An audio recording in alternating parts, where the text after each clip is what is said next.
All right. Today we're going to cover how to run the Replenish stocking report by vendor. Or, uh, so the Replenish stocking report, I shouldn't say by vendor, is run on a weekly basis.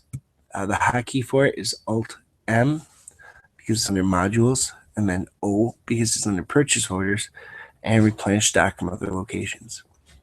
So what this report does is it pulls it it tells you what you have below your minimum amount that you're supposed to carry, and it tells you what the other stores have by default over their maximum amount. So at gyms we run min and maxes, which are automatically calculated based on the sales. Um, what the way it typically works is it looks at 30 to 60-day time period and it says okay, and it looks at it over the last 6 months and it says okay, in the last 6 months, in 30 days, what was the smallest amount of inventory that you sold of any product? What was the largest inventory? The largest number of product that you sold by a product. So an example, let's say we sold uh, 4 SM58s in a 60-day period, any 60-day period in the last 6 months, it would say a maximum of 4. And if we sold at least, one of those in a 30-day period, which we would have probably, or if one would have been the minimum amount that we sold in 30 days, that would be our min. So this report's really easy to run. You can run it by default. I always just run it as is. Uh, it's set to greater than max by default, serialized accessories, and titles. So this is the piano sheet music piece I'm figuring. Min is 1, max is 1, quantity is 0, is what this report tells me. And then if I look down here, and Marquette doesn't have a min and max set. So if a store doesn't do their job to, that means that this piece has not sold in the days, in a set number of days, so it's brought the min max down to 0. Otherwise, it means that that store has not set their min and maxes, or kind of made sure that they're set. So what we would do is I want to fulfill my 1 quantity here. So I'm going to transfer 1 copy. Now, kind of the rule of thumb is if someone has 1 copy, you don't take it. But if they have more than 1, definitely take it. Oops. All right. Now, I should not have clicked save just now, so I'm going to quickly get back into it. Again, it'd be Alt M, O, and then E for replenish stock. I'm going to click refresh again, and we'll run this.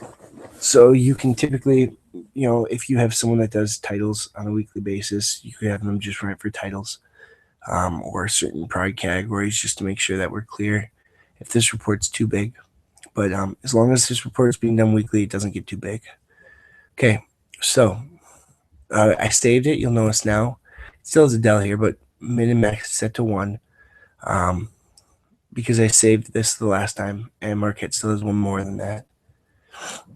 Let's see here. For basic piano course, technique 1. So it says we have 2 copies. Is our min and max is 2. Quantity is 1, so I'm not going to worry about too much. I'm going to look down here at Marquette's quantity, and they have 1 but not more, so I won't take it to fill us. Jones bassoon reed, medium soft, we have 0. This is one I would typically take. What's going to happen if I don't take 1? It would 0 it up. It's going to order it for us, and it's going to actually order 3. So and that may be perfectly fine. So Gibson medium double braced hi-hat, or that's Gibraltar. So we have a Gibraltar hi-hat stand. Again, if these are both 1, we have 0 in stock. That's what this report's telling us.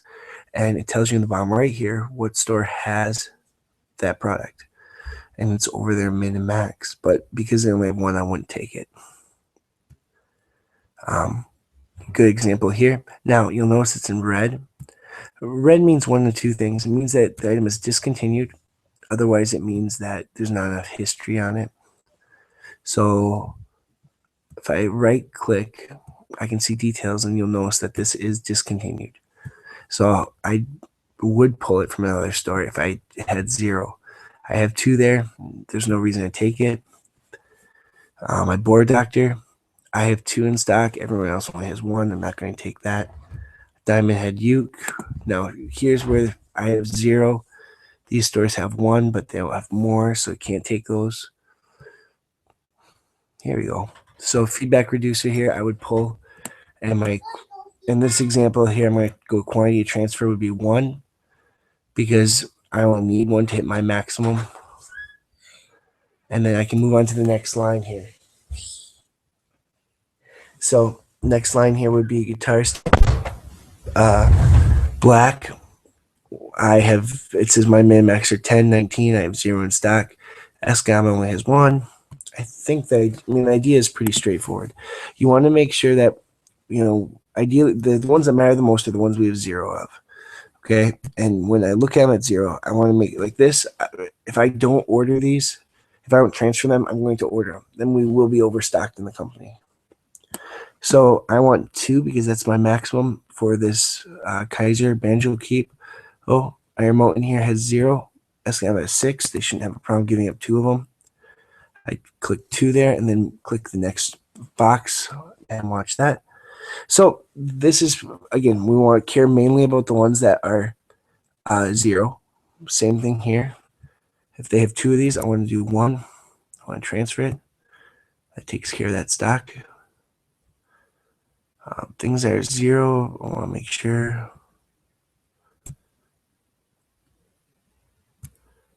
And then once you get into the ZZ SKUs, you won't have anything else because the ZZs are one-offs. There's no reason that you'd have much for the one-off stuff. It's going to always ask us to request those because it's always keeping a min max of 1 with those. So questions or anything like that, feel free to email me or just email ej@jimsmusic.biz or give me a call and I'd be happy to help you more with this when this report is done. So the only other 2 things I should make sure you know, let's say, before I jump off on that, let's look at this example here. It says we need Diodario plain steels. What I can do is I can also right click on this and I can see the sales history, order history, inventory history. Why this is important is things like this guitar stand black. I would guess that we don't carry these often because it has such a high min max and we have none in stock. So I can look at my inventory history and yep, these only came in this year. This is the first time this SKU has ever been in history. So, and they were Must-Bear Black Friday stands. That would make sense. So I probably won't be reordering those, so I'm not too worried about it. Again, if anything else comes up, this report should only take 5-10 minutes to run every week. As long as it's being done on a weekly basis, you shouldn't have any problems. When you're done, click Save. It will actually generate the transfers for us. We can pick whatever store we want to print off these transfers to. There we go. And that's all there is to a Replenish stocking report. Thanks.